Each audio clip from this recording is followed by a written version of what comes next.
నమస్తే, welcome to Suman TV. నేను మీ యామ్ని. ప్రస్తుతం మనతో ఉన్నారు ప్రముఖ ఆధ్యాత్మికవేత్త, జ్యోతిష్యరత్న శ్రీమతి కోనాల భాగ్యలక్ష్మి రెడ్డి గారు ఉన్నారు. అమ్మతో మాట్లాడి మనకున్న సందేహాల గురించి అడిగి తెలుసుకుందాం. నమస్తే అమ్మా. నమస్తే అమ్మా.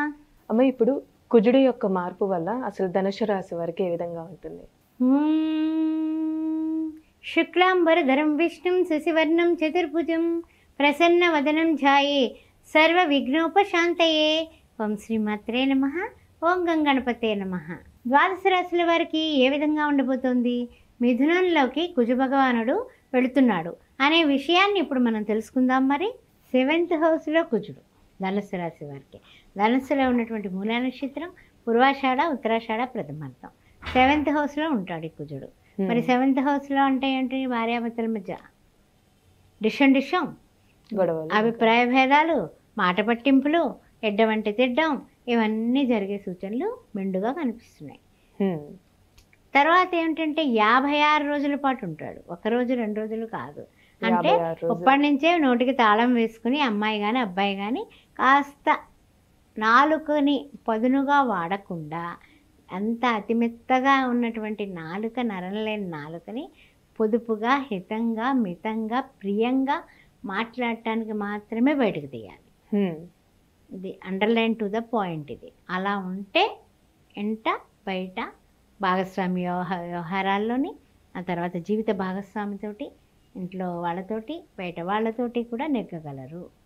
ఇది మొహమాటం లేకుండా చెప్తూ ఉన్నాను. ముఖ్యంగా వీళ్ళకి రవి బలం కూడా తగ్గిందమ్మా. దానివల్ల రవి బలం వల్ల కూడా వీళ్ళకి ఇబ్బందులే కనపడుతున్నాయి.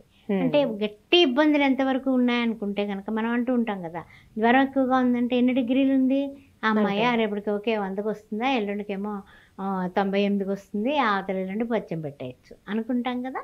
అలా మనం ఆలోచించినట్లయితే కనుక సెప్టెంబర్ 16వ తారీఖు వరకు చాలా జాగ్రత్తగా ఉండండి. అంటే ఎలాంటి విషయాల్లో అంటారు? ఆరోగ్య విషయంలో చాలా జాగ్రత్తగా ఉండండి. సెప్టెంబర్ 16 తర్వాత అనారోగ్య పరిస్థితులను అధిగమించగలుగుతారు. రవి మారిపోతున్నాడుగా రాశి, రవి మారిపోతున్నాడు. మారిపోగానే అప్పుడు ఏమవుతుంది? కొంచెం మీకు రిలాక్సేషన్ దొరుకుతుంది. అందువల్ల సెప్టెంబర్ 16 వరకు కొంచెం ఆరోగ్య విషయంలోని, అన్ని విషయాల్లోని కొంచెం మరీ ఎక్కువ స్పీడ్ లేకుండా కాస్త జాగ్రత్తగా ఉండడం అనేది చెప్పదగిన సూచన. తర్వాత ఏంటంటే కనుక ఇంత బయట కూడా మీరు తగ్గుంటేనే ముందుకు వెళ్ళగలుగుతారు. నేను చెప్పిందే కరెక్టు, నేను ఇంతే, నేను ఇలాగే ఉంటానంటే అవతల వాళ్ళు మన మాట వింటారు, మన ఇజ్జత పోతుంది. అందుకని జాగ్రత్తగా ఉండండి. తర్వాత ముఖ్యంగా ఏంటంటే ఇచ్చు పుచ్చుకునేటప్పుడు కూడా, వాహనాలు నడిపేటప్పుడు చాలా జాగ్రత్తగా అలర్ట్గా ఉండాలి. అయితే ఇప్పుడు ప్రయాణాలు కూడా ఏ విధంగా? ప్రయాణాలు కూడా చాలా ప్లానింగ్, చాలా ముఖ్యమైతేనే ప్రయాణాలు చేయడం మంచిది. లేదు నేను ఇప్పుడు వేళ ఈ ఊర్లో ఉన్నాను, రేపు పొద్దున మధ్యాహ్నానికి లంచ్ ఒక చోట, సాయంత్రం డిన్నర్ ఒక చోట అంటే కనుక కొంచెం ప్రమాదాలు అధికంగా ఎదుర్కొనేటటువంటి పరిస్థితులు కనపడుతున్నాయి. రిస్కీ ప్రయాణాలు ఎందుకు, కొంచెం సేఫ్టీగా ఉండడం చెప్పదగిన సూచన. అయితే ఇప్పుడు ఏమైనా శుభకార్యాలు జరిగే అవకాశం ఉందంటారా ధనుసు రాశి వారికి సంబంధించి?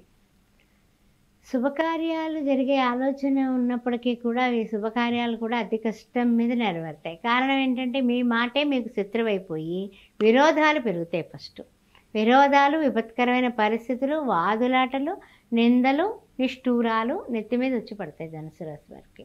అందువల్ల శుభకార్యాలు ఎట్లవుతాయి?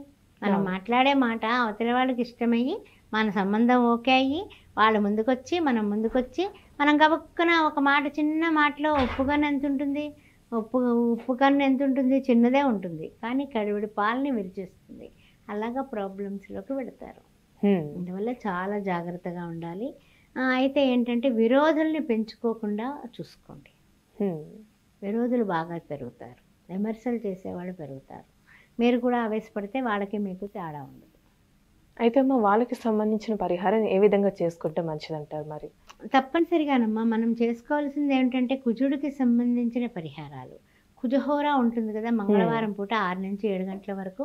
ఆ టైంలో మీరు పొద్దున్నే స్నానం చేసుకుని ఆ టైంలో సుబ్రహ్మణ్యేశ్వర స్వామి ఆలయానికి వెళ్ళి అక్కడ నాగులు ఉంటాయి, నాగుల్ని శుభ్రం చేసుకొని, ఆ నాగులకి శుభ్రం చేసుకొని చక్కగా నీళ్ళతో కడిగేసి కొన్ని ఆవు పాలు కొనుక్కెళ్ళి, ఆవు పాలు ఆ నాగులకి సమర్పించి ఆ తర్వాత పసుపు కుంకుమతో పూజించి ఎర్రటి పూలను తీసుకెళ్ళి గులాబీ పూలు లాంటిది కొనుక్కొని ఆ ఎర్రటి పూలతో తోక దగ్గర నుంచి తల వరకు పూజించి 7 ప్రదక్షిణాలు చేసి భగవంతుడా ఓ యొక్క నాగేంద్ర స్వామి నీ యొక్క దృష్టి అనుగ్రహ దృష్టి నా మీద పడాలి అని జంట నాగుల్ని పూజించన్నాడు. భార్యాభర్తల దగ్గర భాగస్వామి వ్యాపారంలోని తర్వాత ఎవరితో అన్నా సరే విరోధాలు సాంద్రత తగ్గుతుంది.